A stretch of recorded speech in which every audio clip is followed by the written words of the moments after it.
Welcome, everybody. This is an extraordinary turnout, so thank you for joining us here this morning. I'm Noah Horowitz. I'm the CEO of Art Basel, and it is a real pleasure to welcome you here today to the Fondation Beyeler to talk about Art Basel, Qatar, and the Qatari cultural scene. Before I begin, I just wanted to thank Sam Keller, the director of the Fondation, former director of Art Basel for many years. I'd like to thank all of you also for coming here to Basel. As I think you know, the fair was founded, or co-founded rather, by Urs Fischer in 1970, so we celebrate 55 years this June, an extraordinary accomplishment. I hope many of you had a moment to go through the fair yesterday, through unlimited parkour, really proud of the fair as ever. And so, in addition to the fair this week in Basel, we announced about a month ago our fifth pillar in Qatar. We are thrilled with that development that will launch in February next year. Further details coming very soon. But this, for Art Basel, is something we've thought long and hard about. We've worked assiduously hard over the last few years with our partners, led by none other than Her Excellency, Sheikha Mayassa Thani. So enormous thanks to you and your team.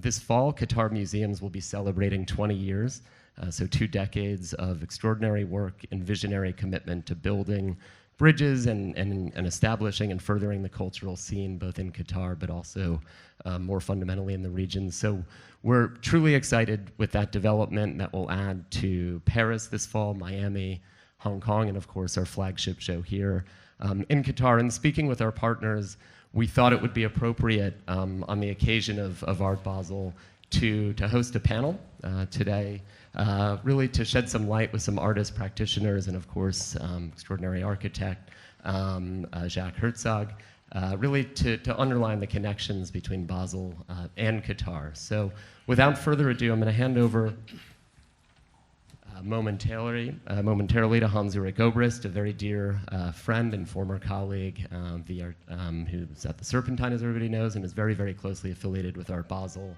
and all things here in Switzerland, originating from St. Gallen originally.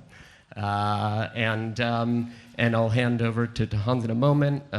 Jacques Herzog, a man that needs no introduction, whose practice with Pierre, based here in Basel. Also our Limited Hall, of course, an extraordinary Herzog and Meuron venue. He'll be speaking about their Lusail Museum project in Doha. Urs Fischer, legendary artist, also has an extraordinary project with the Beyeler in town. That's part of the Globus project. And Wael Shawky, an artist who's the director of the artistic director of the fire station in Doha.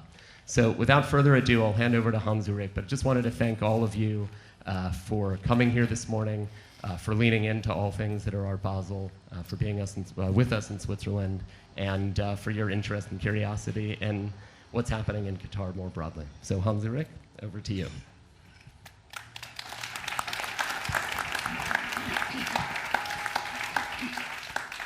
Thank you so much, Noah. I'm very excited to welcome you all to today's panel of Qatar Creates, which is going to address actually reimagining the museum in terms of rethinking the civic role of artists and architects, public art programs, and also urban funds, which are being mobilized in new ways, not only to respond to societies, but actually to shape societies. And incredibly excited to welcome our 4 amazing speakers, Her Excellency Sheikha Mayassa, Jacques, Herzog, Urs Fischer, and Wael. Jacques, please give them a very warm welcome.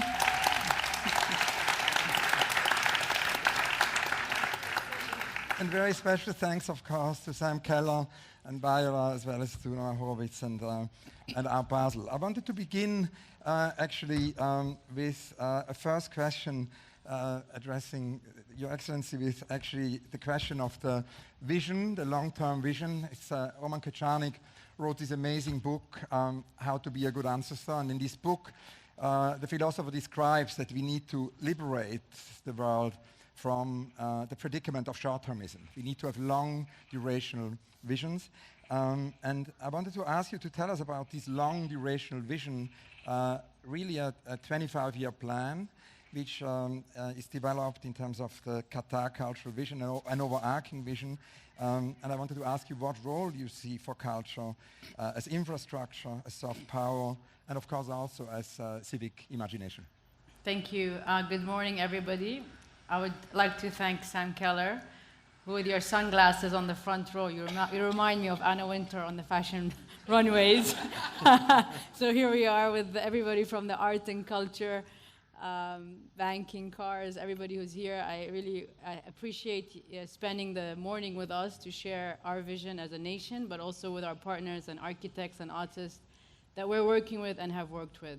So not everybody has stamina for long-term strategy and vision, and I think Qatar has been blessed with visionary leaders. I mean, the Art Basel partnership in itself was a vision of His Highness the Emir of Qatar, having established the National Vision 2030, and we're almost at the completion of that. We felt that now was the right time to support the cultural infrastructure that we have invested in with an art fair, and also the opportunity for gallerists to be introduced to the talent we have in the region. So we split our 25-year strategy into 3 parts. The first part, which was the most important for us, is a local, authentic voice and identity, having opened the Museum of Islamic Art, the Madhaf Arab Museum of Arab Art, and then the National Museum of Qatar. So that chapter, puts us in a bracket of who we are, who we were, and where we want to go.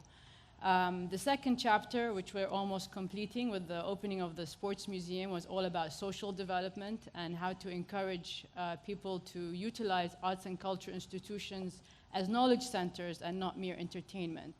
We opened the Sports Museum in time for the FIFA World Cup in 2022, and now we're working on the Children's Museum, which is called Dadu at Al-Bid'a Park, which is our largest public park, and very close to actually the fire station that we're lucky to have Wael lead as a new school for artists and creatives from the region.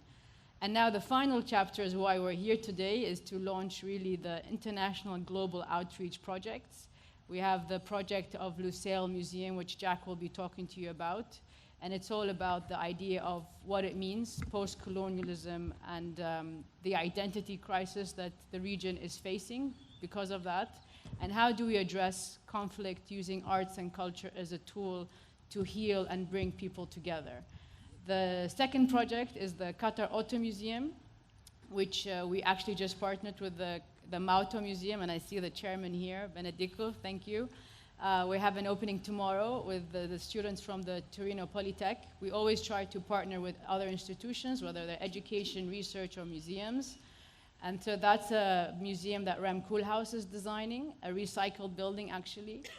And last but not least is the Art Mill Museum, which also is a converted building of the flour mill, where we spoke last month with the Bloomberg and the Qatar Economic Forum, which is a restoration of an old flour mill, the only flour mill actually in Qatar that was built in the 80s, that will become the Museum of Modern and Contemporary Art. So that's our roadmap, supported obviously by creative hubs such as the Fire Station for Artists, the Doha Film Institute for Filmmakers, M7 for Fashion and Design, Liwan Studios for Design, and we're working on a vocational school to support artists to grow in the fields. So that's our long-term strategy and plan, and we made sure to be consistent, because it's very easy to get distracted when everybody thinks they know better and they know how you should be doing things. But we had this national vision that guided us to develop arts and culture, to really invest in human development. I think that is really the differentiating model that Qatar has taken in comparison to a lot of countries where we invested in culture because of human development, because we wanted to transform our petrochemical economy into a knowledge-based society. Thank you so much. And as we're going to hear more from Jacques about the Lusail Museum, I wanted to ask Your Excellency, maybe tell us a little bit more about the vision of that specific new museum. It would be great to hear more, which is, of course, a focus on the Orientalist collection, also the way how these can contribute actually to a broader regional rethinking. But the Lusail Museum is not a museum, as you can see on the screen. It's a whole island. I want to thank you know, a lot of people in the room, specifically Alex Allard, who's sitting here, for helping develop the concept of this museum, and Kirsten, who runs our QC+. And actually we have, at Art Basel, we have a booth that talks about this whole island. So it would be like a postcard from Basel in Qatar to the rest of the world that really brings people together. The whole island is developed based on the collection that we have collected over the years that focused on Orientalism, Orientalist paintings, and what that means to our part of the world, because many of these painters came from the West. They painted the East. They were inspired by the East. And you know, there's a lot of dialogue that needs to be taken to understand all the crises that we're seeing in our region and how we could use arts and culture to address issues of migration, issues of identity, and so forth. Now, in the museum, what's also unique, it's a museum that will sit in Lusail. Lusail is our future city. It's where we have the Norman Foster World Cup Stadium. It's where we have all our financial sector offices. You know, it's a very innovative city with the free zone, so it's one of the few places where foreigners can actually acquire and move their headquarters. Many are moving their headquarters there. And it also has a think tank. And the think tank is a partnership with multiple institutions, whether cultural, like we just signed with the Musée d'Orsay in Paris, as well as the Musée Guimet, but also universities, you know, such as Brown University, MIT, Georgetown University in Qatar, the Doha Institute in Qatar, Qatar University. And it's really about bringing people together to engage in dialogue and project a more optimistic future for the young generations that are really confused about what's happening around the world. And before we hear from Jacques and from Wael, I wanted to ask you Are you not done with me? No, I have one more question, which is very important. In the 1960s, John Latham and Barbara Stevini, you know, started this artist placement group, APG. I don't know if it works. APG in the UK, and they basically had this idea that one should put artists into society, that one shouldn't just do exhibitions with artists, but one should actually give artists a civic role. And I think it's very fascinating that that's exactly what you're doing, because you're working with artists far beyond exhibitions. You do very major public commissions. We're going to hear more about that from Urs. You invite an artist to run an art institution with Wael and invent a new school. With architects, it goes far beyond buildings. You work with architects on entire new visions. Can you talk a little bit maybe about this idea of artists and architects as civic protagonists, and what it kind of means to commission them, not just for prestige, but really to transform the public sphere? I think it's partially, again, going back to your first question about long-term strategy and planning. I think if one wants to do something well, the end user is the artist and the architect. So we have to empower them and understand what they need, as opposed to impose on them what we think they need. So it's really a logical equation and very pragmatic approach to try to be most efficient with the resources that we have and to really engage them, because in the end, they're at the heart of society. The artists and creatives, I think they feel, and today I fear that with the domination of technology, especially in our children, you know, people are losing the sense of emotions, and I think artists and architects reintroduce that through the work that they do. So I'm very inspired always with the conversations that I have with them, and they inspire me with ideas of how to integrate the work that we want to achieve into the projects that we are doing. Thank you so much. And there couldn't be a better transition now to Jacques. Jacques, you are really the reason why I got interested in architecture, because when I grew up in Switzerland as a teenager and I was 17 years old, I met you for the first time. And I think about it almost every day, you know, now that at the summertime we commission pavilions every year. We just inaugurated Marina Tabassum. Each time I work on architecture, I think it really all is thanks to you. Everything started with Jacques Herzog. I wanted to ask you to tell us about this new vision Her Excellency has described with Lusail and the museum you're developing. Thank you. First of all, I have to say this project is not new in our table. We've been working on it since literally 18 years. So it has undergone many changes. When Sheikha Mayassa first came, she was a young student almost, and brought this project very generously. and it was in a totally different site and was a different concept. The world was so different then. So architecture is a long-term thing, and it has to be good when it's built, but it also has to be good in the future. So it's important to invest time and to think of the time that has gone before we now say, this is now the new vision, this is now the new thing. As you can see with this building, this is also, I don't know how many years old, and is still working very well. It's through this physical condition, the nice materials, the good proportion, this is still speaking to us. And that's ultimately the role of architecture. It's not big dreams and visions. At the end of the day, it has to work, you know, it has to work. It has to be practical. Art doesn't need to be practical, but both art and architecture have to continue to inspire people, to want to be with it and to make our lives better. So that's the conditio sine qua non. Now this project, the Lusail Museum, was originally called Orientalist Museum because you have such an amazing collection, maybe the best in the world.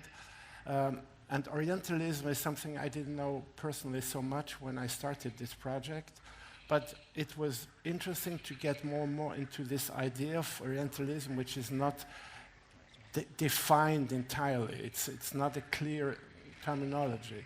But basically it is about how the West sees the East and vice versa. So as you said, Sheikha, the museum over time changed from being a museum like the Beyeler, where you show art, where you present art in the best possible way, to something which is also a platform, like for political debate, for conversations, exactly with this subject.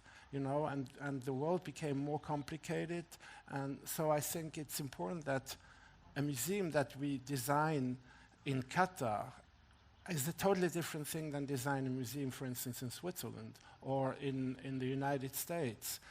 And it is different because of its programming, and Orientalism is like if you enter a ball in the field, on the pitch, opens up possibilities. That's why the museum has libraries, has academic space, has auditoria, has space for people to meet, even in very close circles, but also almost like a parliament. So that's the program. But on the physical side, we have to be sure we don't do another building which is ending up just being, you know, promising a lot and ends up being just another piece of shit, like so many places. And it should really, doing this or saying this means to fundamentally rethink how you build it. You mentioned the island. It's going to be a whole island. So it's not just a museum, but there's a lot of construction and there's a lot of responsibility that comes with it. And what I don't want to explain the whole thing, but just to give you an idea, this island is, of course, an artificial island. Much of Qatari land is not like in Switzerland built on a rock that seems to have been here forever. But the land line, the line between water and land is constantly shifting. So the notion of what is a piece of floor, what is a piece of earth, is a different thing. And this is something where it begins to be very important to take care of that piece of land. And the island is refilled, it's an artificial piece of sand and stone from the area that was brought there. And our ambition is to develop new construction technologies where the building itself is done like the island. So somehow the museum, the architecture is about land making or earth making. So is a very interesting fundamental condition that can be infused into the construction and the vision of this island. And I think that sounds like, wow, this is important, but it's a long way, but we want to do this. And Sheikha Mayassa is an absolutely great partner in this. She's not just interested in getting another nice gem, but to really make a step, because I think Qatar needs that. Qatar needs to be a model. If you want to realize what you just said, you need to also realize that? How do you deal with energy? How do you deal with sustainability? All these things should not just be hollow words, and the museum is a really important milestone to reach this goal. You told me in a conversation we had some years ago that planning something new should always start from actually already existing features and from qualities of a specific place. So I wanted to ask you, in terms of this very specific museum, what you're learning from the local context. What are the specificities or the local qualities you're kind of building into this new project? Well, Qatar, as I said, so many things like this island also is an artificial place. So what we found is the material, and these very scarce conditions. So that's very different again to Switzerland, where literally everywhere there is something, there has been something before. That's not the case. But of course, Qatar is part of a rich history, of the whole area. You have to consider the whole area, and there's many interesting architectural typologies, like also the Sheikha, Jassim, the founder, house, are models, which are very helpful when it is about conceiving the building typologies for the whole island. So it's learning from this, and I think that the whole Muslim world has contributed substantially to the importance of architecture. I always dream of a mezquita, like those who have visited Cordoba, the mezquita in Cordoba of the 10th century is one of the most incredible buildings in the world. So whatever we contribute there should inscribe itself in this history of making contributions ultimately to architecture. Maybe a last question. I accidentally spoke a lot about the civic role of the arts and of architecture. And in all our conversations over the years, you've often talked about that as well. I actually was rereading a conversation we had in maybe 20 years ago where you talked about the importance as an architect to contribute to society by setting up a research center. You created a research center for urban planning in Basel, and then build on that, you and Pierre de Meuron actually created your own institution here. And as we're talking today about institution building, I think it would be interesting to hear more about that, about how you created first your own kind of structure of producing knowledge as an architect, and then your own institution here in Basel.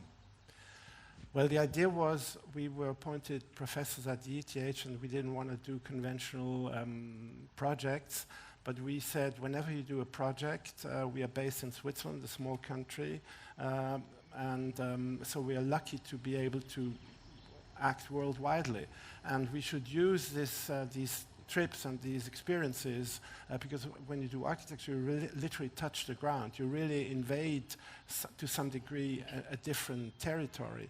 So you should learn from that, and we wanted to add people or staff, students, and people in our studio to take all these informations and put them together, pile them up, so to speak, to find out what are the specifics. I like this term of specificity when in the context of urbanism. Urbanism is not about generic architecture, it's about specificity, because we cannot avoid specificity, because the world is different everywhere, and politics are different, the culture is different, people behave differently, so ultimately it sums up to something which is different, and to know more about this being different and try to describe it so that the project that you attach to a new place really knows what it should do. Because ultimately, architecture can only survive if people continue to use it and to like it. And you cannot just do something which is an idea, represents your own style. I hate style and taste. I think it's a terrible thing. But the world is so rich in many things, and that's why we've done this research and continue to do this. And maybe one very last question. You are about to inaugurate very soon the Calder Gardens in Philadelphia. Sandy Rowe told me about it yesterday. I know that you've done literally thousands of drawings for this project, and you worked there with Pete Udorf, the legendary landscape architect, who also worked on our Serpentine Pavilion, and we did the Peter Zumthor Pavilion. Could you tell us about that? Because I think it would be interesting for everyone here to hear about it, because this opening is imminent. This is a special project. This is a bit like an art project, because there wasn't a clear site, there wasn't a brief, there wasn't a budget, there wasn't a real program. So I did have to invent step by step what it should be. And the client, Sandy Rover, wanted a great and unlikely place for the work of Calder, which would be different from what has been done in a museum context.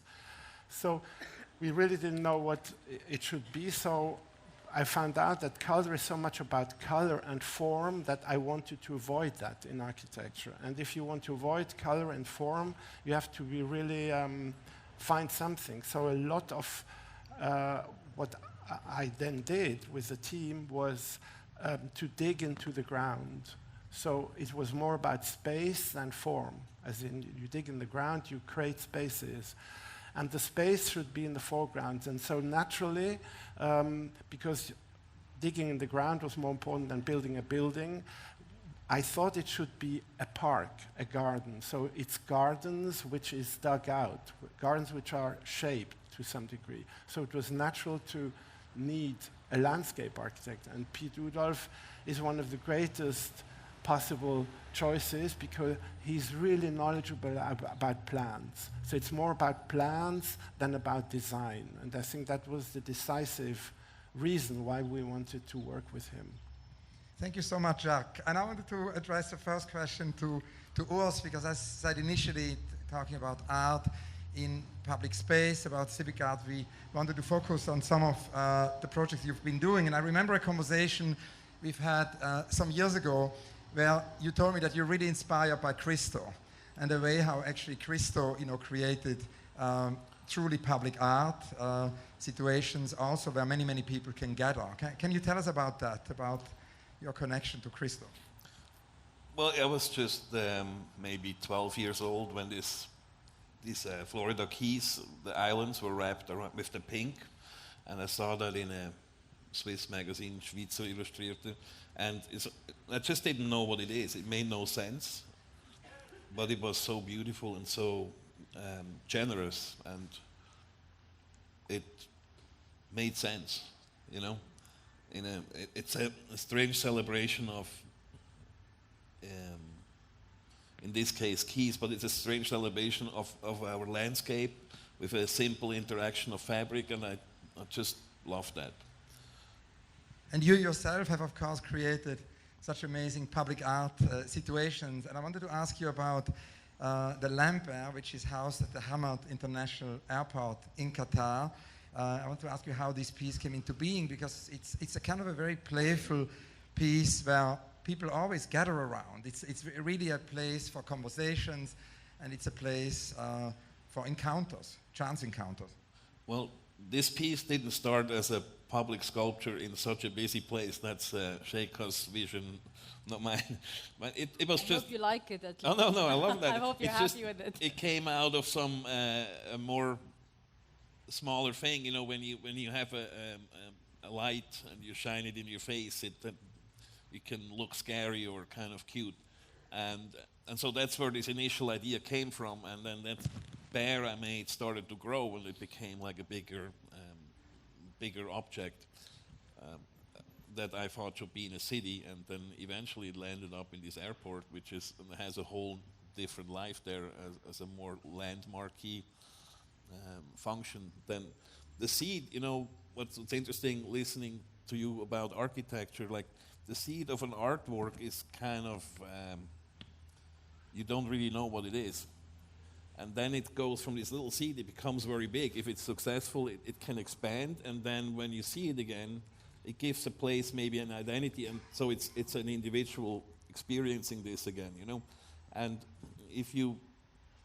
why is the Sydney Opera House the one thing when I think about Australia? Is because somebody was kind of obsessed had some vision, and that thing boiled down to this idea, but it starts also with an individual and then expands and then contracts back. And so that's kind of what I think there is the mystery of the art, because often it is not successful, or it aims at a certain thing, and it becomes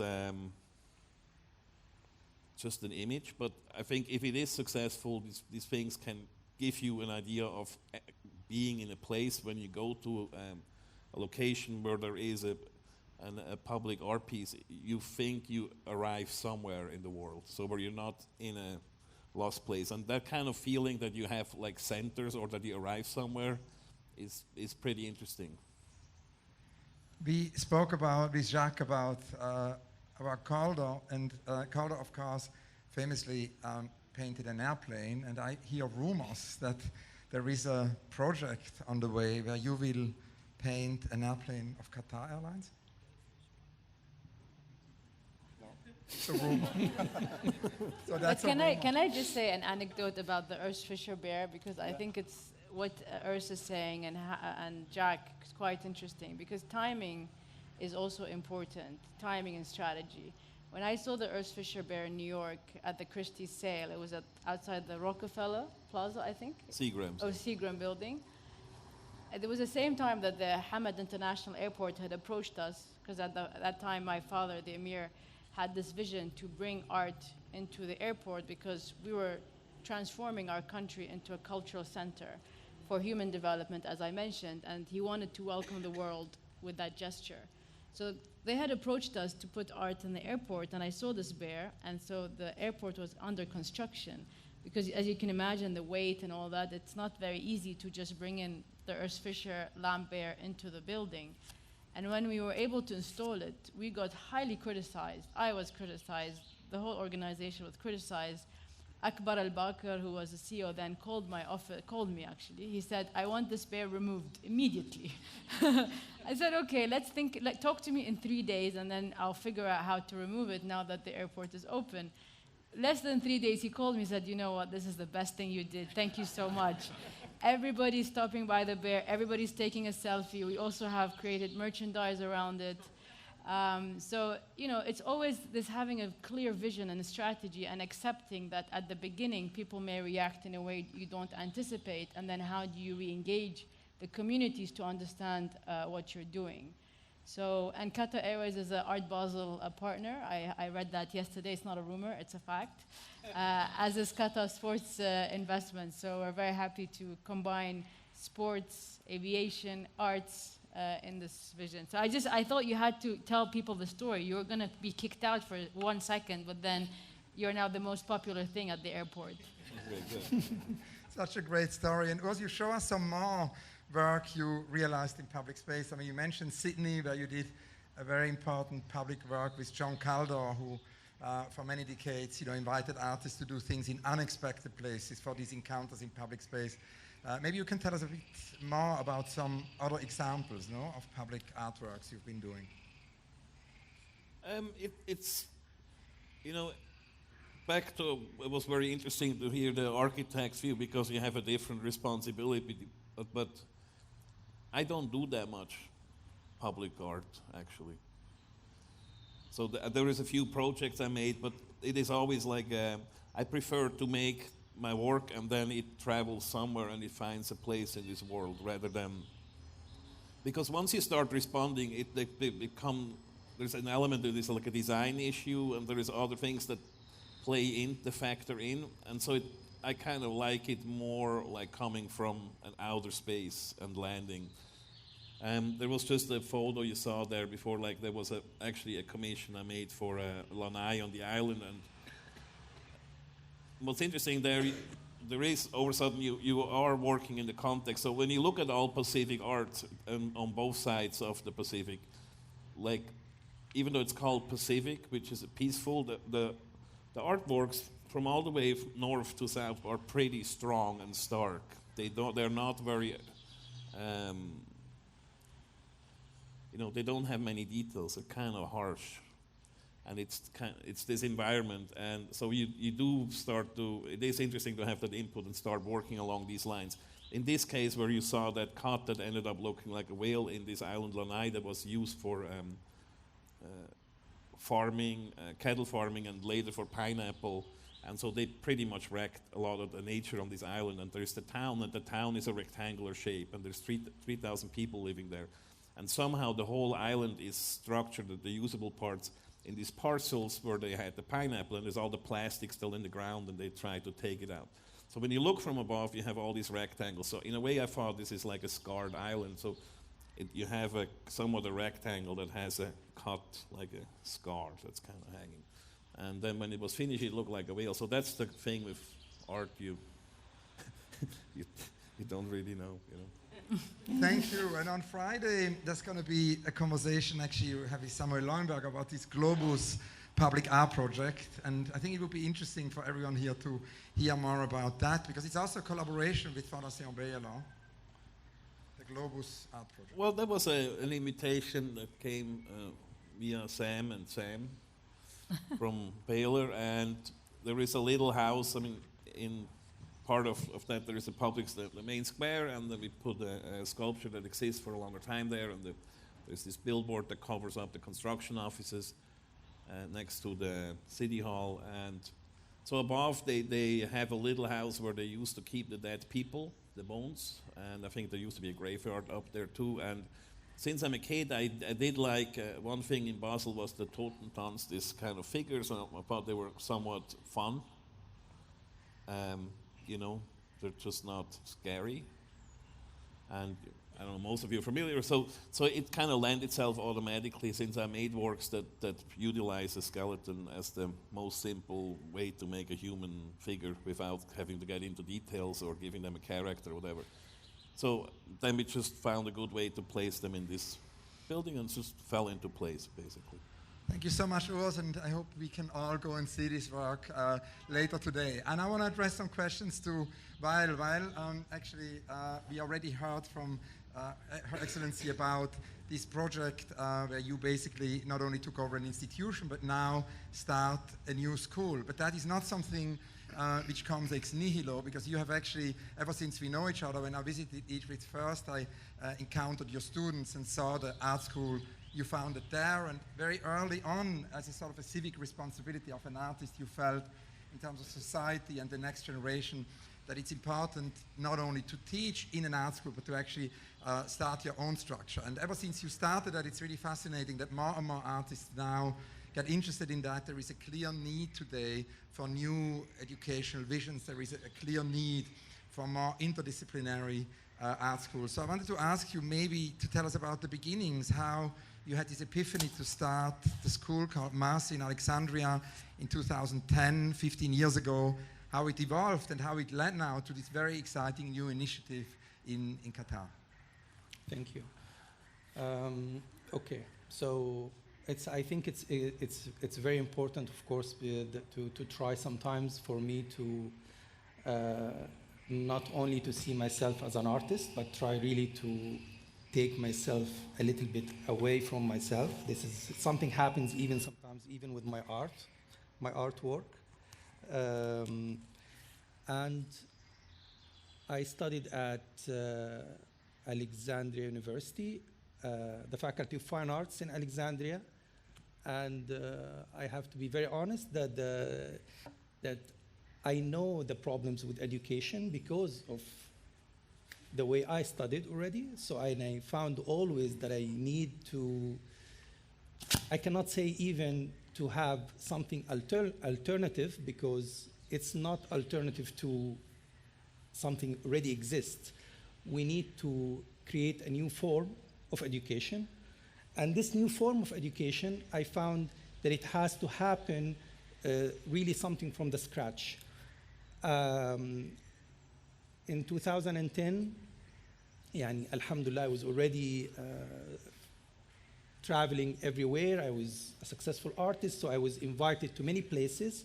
And I found that the best way is to try to work with the circle that we already know, with all these incredible, amazing people that we know, all the curators, all the thinkers, the artists, that they become the professors for this school. So basically, I decided to transform my own studio in Alexandria to become this school that will be inviting 30 students a year.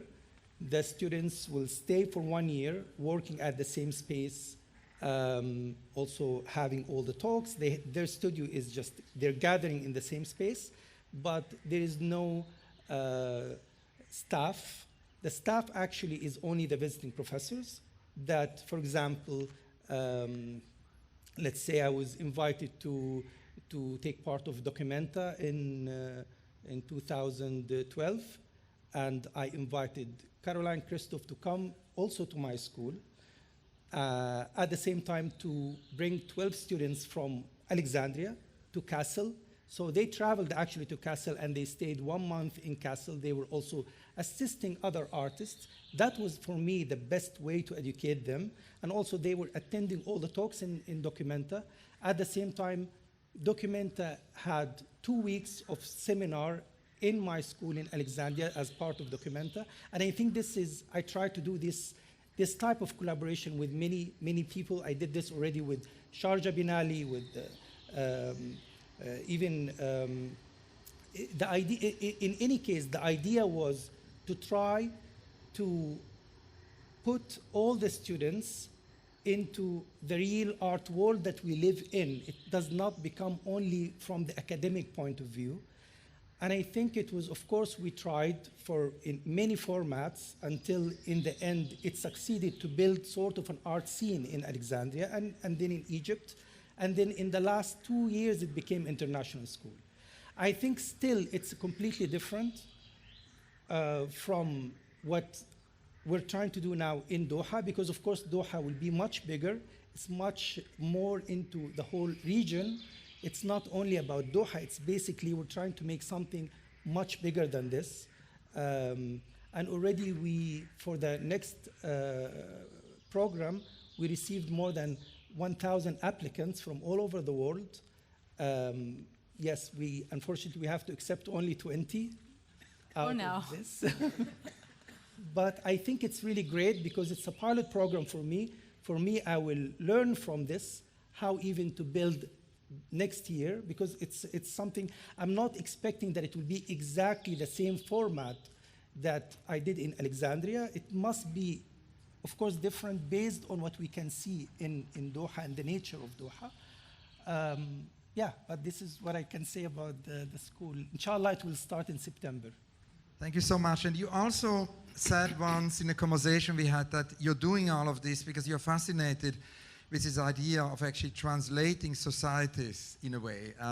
The idea, it's a dream, but you want to somehow realize that dream. Can you talk a little bit more about that? And I'm also interested in terms of that, how, because, you know, Panofsky once pointed out the future is sometimes invented with fragments from the past. And we heard, of course, about the Lusail Museum, which is going to do exactly that. So I wanted to ask you how you do that in your practice, because, you know, many of us have seen your amazing Egyptian pavilion at the 60th Venice Biennale, where you created Drama 8082, and that work is very much about bringing, you know, the past into the present, and you're now working on an exciting new show for Luma in Arles, where again that, you know, idea of bringing the past and the present plays a role. So it would be great to hear a bit more. Thank you. Okay, so for my practice, I really try a lot to make this idea about translation. Yes, I love the idea that the artist is not only presenting his or her own culture. This is really something I'm always fighting, basically, and I'm trying to see myself as a translator, and how can I be sometimes involved in cultures that I have no idea what is it really, and how can I make this type of translation. And I tried to do this before in Pakistan, in a project that I made with Qawwali musicians.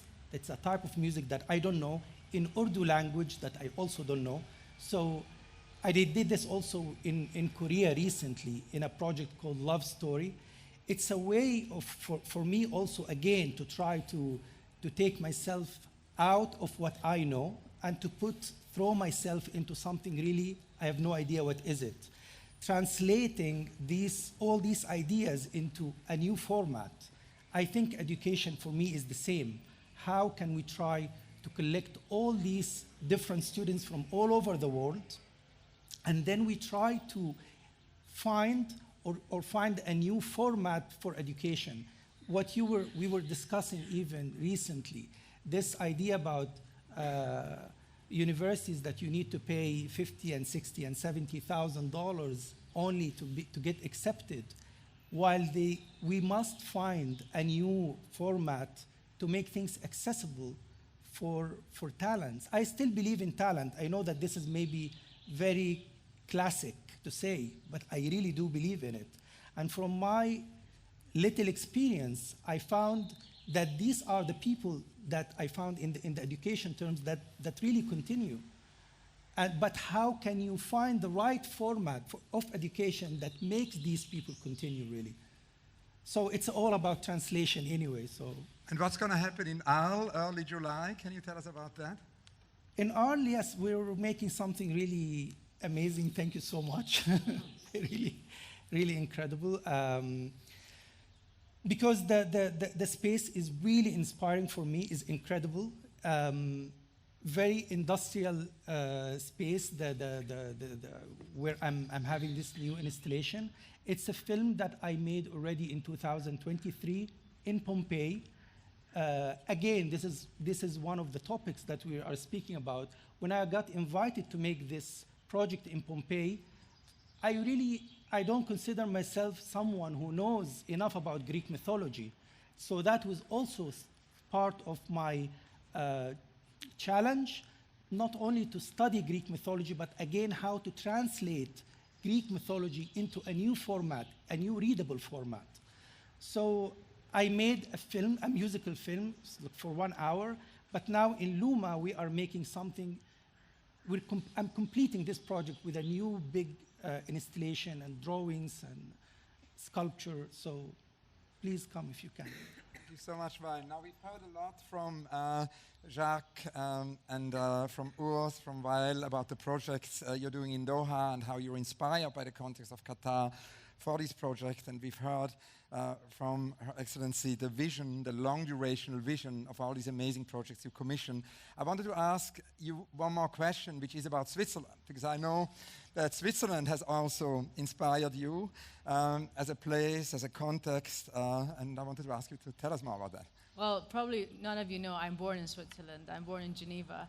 And I've been coming to Basel from the very beginning. I love the Basel Art Fair. I think the ecosystem here is quite unique, and I'm always happy to be back. I love the museums, the Beyeler, Schaulager, the Kunsthaus, the Kunsthalle. I mean, you have so many, and Zurich is an hour, and they have great museums and great galleries and so forth. Obviously, my relationship with Basel also is embedded with the HDM project. I come here a few times a year to discuss the progress of our project, as it's an ongoing conversation, but also how do you build the right ecosystem. I mean, Wael says it correctly. You have to build inspirational spaces to inspire artists and creators, but also visitors that are coming through. So Switzerland is when we grew up, my parents were always saying Switzerland is a benchmark. We want quality education, quality lifestyle, and that's really the national vision of Qatar 2030, is invested in human development with a quality of life that invites everybody to integrate into a community. So I'm always happy to be in Switzerland, and I really look forward. We have a culture year in 2029 with Switzerland and Holland combined, because hopefully part of your island will be ready. I don't think all of it will be ready. And also we have a lot of cultural initiatives with Holland as well, which is another country that inspires me very much. So that's the connection, and I'm very grateful again to Sam and his team for allowing us to boycott or use the space of the Beyeler on a very busy day, so thank you so much.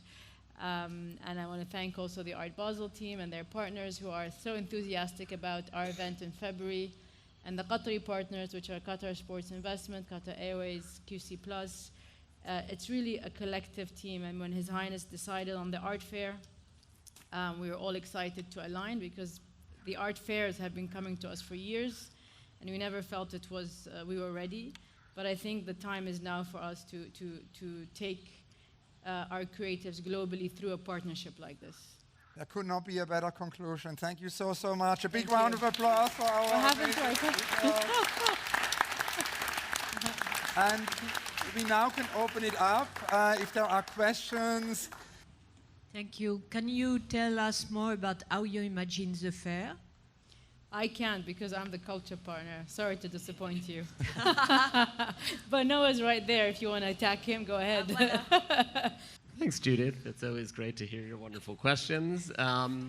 Look, first of all, thanks all the panelists. That was really great. Thank you, Hans Ulrich. We'll be announcing more details about the fair shortly, but I think one thing was clear is that this is a long-term play. This is an extremely important part of the world. The vision that Her Excellency has led in partnership with all the partners locally is extraordinary. We'll be building a market. A market is there, but it's a market that needs to get built gradually, hand in hand with the other cultural institutions. There's an education element to that as well. There's a programming element that we're thinking through in real time that will evolve continuously in Qatar, across our fair platform. Beyond that, we will start small as well. The first edition of the fair, though we won't be sharing details today, is going to look and feel different than our fairs here in Basel, Miami Beach, Paris, and Hong Kong. And there's an intentionality to that. We think that what's being built locally needs an adaptive and an intelligent approach, and so we'll be building gradually, thoughtfully, and sharing more information very, very soon.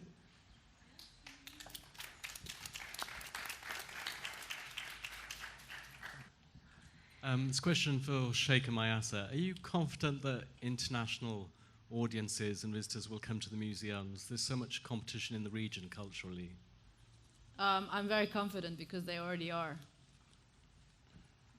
I mean, everybody in the room has been to Qatar. Maybe you haven't. Sorry, I don't know your name. But you know, we have great programs. We have 2 actually seasons, one in the fall, one in the spring, and we're not in competition with anybody, so people can come if they wish. If they prefer to go elsewhere, that's also totally fine. But the people who come come on an annual basis, from artists, from architects, from collectors, from museum directors. So, I mean, we're not building new projects. We've been building them for the 20 years. I mean, I always love to quote Michael Govan, who was on a panel in Berlin, who said it takes 25 years to realize what you've done. So we have 5 more years to realize the national vision, and I'm really actually, to be honest, the number of guests who are coming now are overwhelming for us, so we're splitting our events. So we usually have a fashion weekend at the same time as our opening. We're splitting that to be able to really take care of our international visitors and have them have a unique experience. So I have a question for you. Why are you worried that international visitors wouldn't come? I'm more curious to know your question. No, I'm not worried. I'm thinking about how things have built up, Saudi Arabia, the UAE. There's new museums springing up all the time. So Where are you from? I'm from the Art newspaper. Okay, so actually for me as an international visitor, if I have more places to visit, I'm more inclined to come. I can go 2 days in Doha, 2 days in Saudi, 2 days in UAE. Actually, we always say the more the merrier. So we're not as, you know, the competition is a Western concept, really. And I don't say in any stereotypical way at all, but it's created, it's not there. I mean, so many Saudis I saw this morning have congratulated us for Art Basel. They're so excited. They don't see us in competition. We're complementing each other. Great, we can take one more question.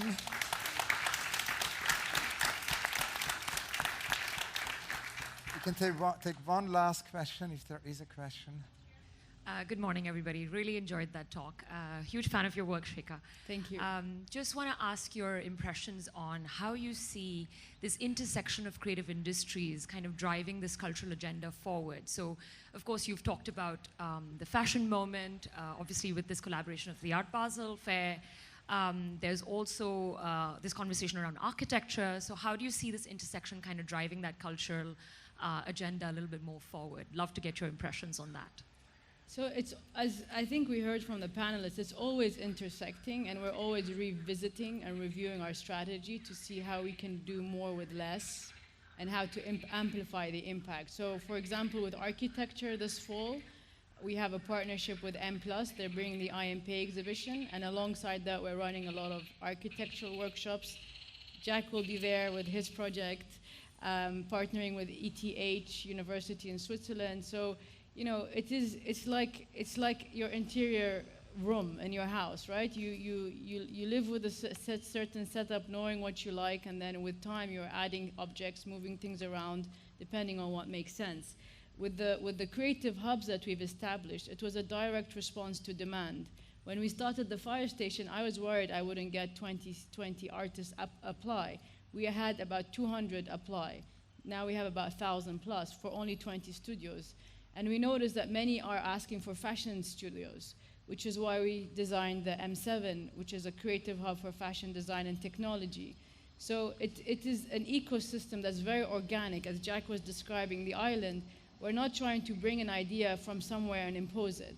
We're trying to really respond to our needs, our history. You know, Qatar specifically, I can speak about my country, has had a very long history of craftsmanship, which unfortunately was a bit lost with the discovery of oil and gas because there were so many more opportunities. So now we're trying to revisit that and reroute ourselves into a community of makers as we should be.